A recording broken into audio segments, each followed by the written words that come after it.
And hello ladies and gentlemen, and welcome back to another video with your host, Minor Entertainment, where today we are doing Chapter 2.6 of AP World History Modern AMSCO Readings. And today, this is going to be a fairly short chapter, only about 3 pages, so get ready for this very short video, where you're going to have Chapter 2.7, the last chapter of Unit 2, coming right up after this. So, without any further ado, let's get into environmental consequences of connectivity. Quote, dead bodies filled every corner, end quote. Giovanni Boccaccio, 1313 to 1375. Essential question. What were some of the environmental effects of trade in Afro-Eurasia from 1200 to 1450? Although new trade routes enabled the spread of novel agricultural products, such as the introduction of certain citrus fruits to the Mediterranean basin, the most dramatic environmental consequences of increased commerce was not food, but rather disease. Bubonic plague, or rather Black Death, swept from Central Asia, struck in China, India, Persia, and Egypt, and arrived in Europe in 1347. The epidemic is estimated to have killed 75 to 200 million people in Eurasia and peaked in Europe from 1347 to 1351. Boccaccio, whose famous work, The Demisarium, was inspired by living through the plague, described the horrors he saw.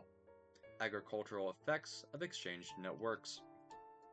Along with luxury goods, spices, textiles, and religions, merchants in some places introduced crops where they had not grown before. The new crops often had an impact on land use and population growth and distribution.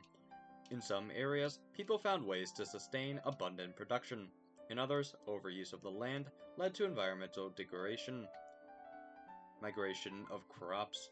Few crops had as significant an impact as the quick-ripening Champa rice, which was introduced to the Champa states by Vietnam, a Hindu state, and then offered to the Chinese as tribute.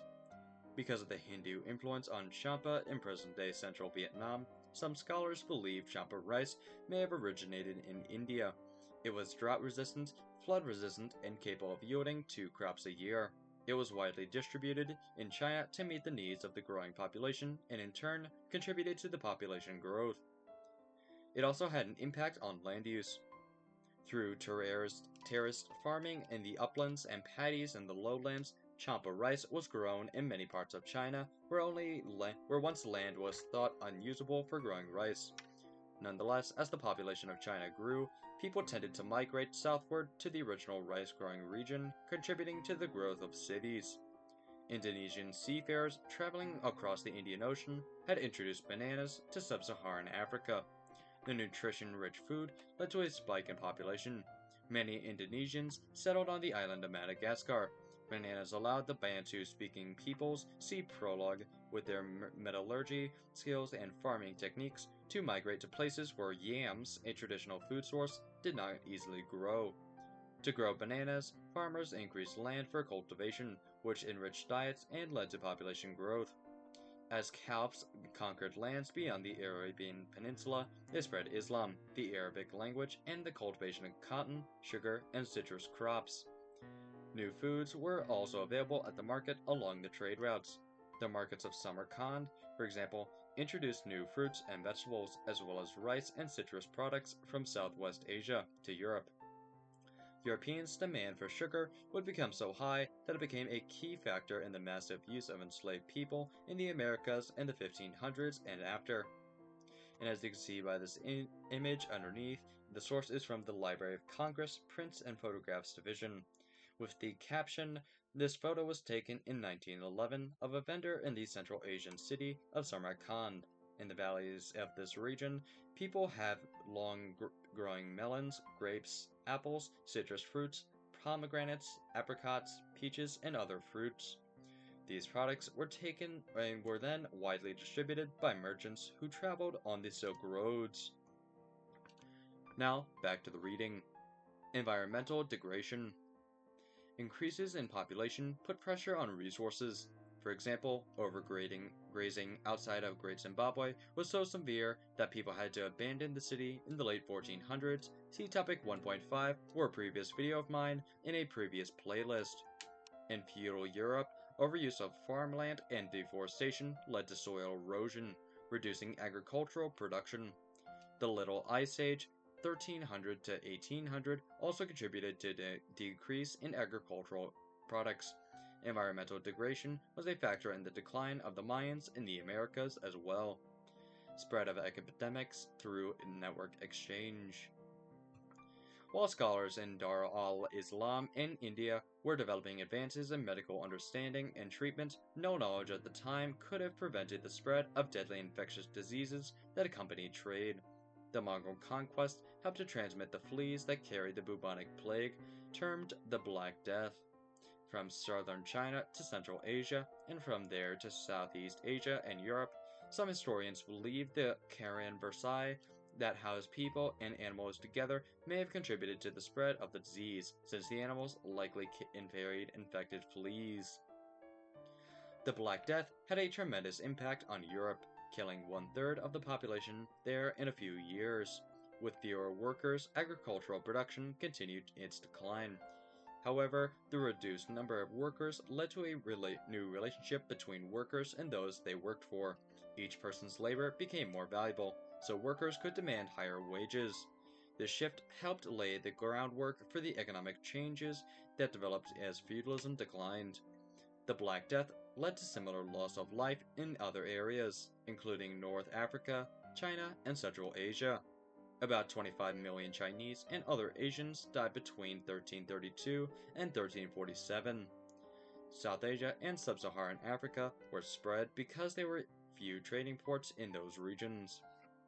Key terms by theme: environment, crop diffusion, champa rice, bananas, sugar, citrus crops. Environment degradation, overgrazing, deforestation, soil erosion. Environment disease, bubonic plague. And ladies and gentlemen, that concludes the reading. However, now let's go into a bit of my thoughts on this entire reading.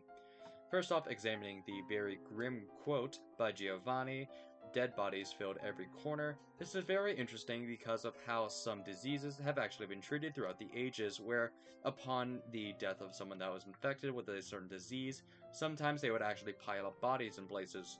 However, this wasn't just in that case. They also did this in India in certain cases, where they actually had a giant pyre that they would light as a funeral ceremony. However, those weren't giant piles of bodies that they were cremated, just logs for one person.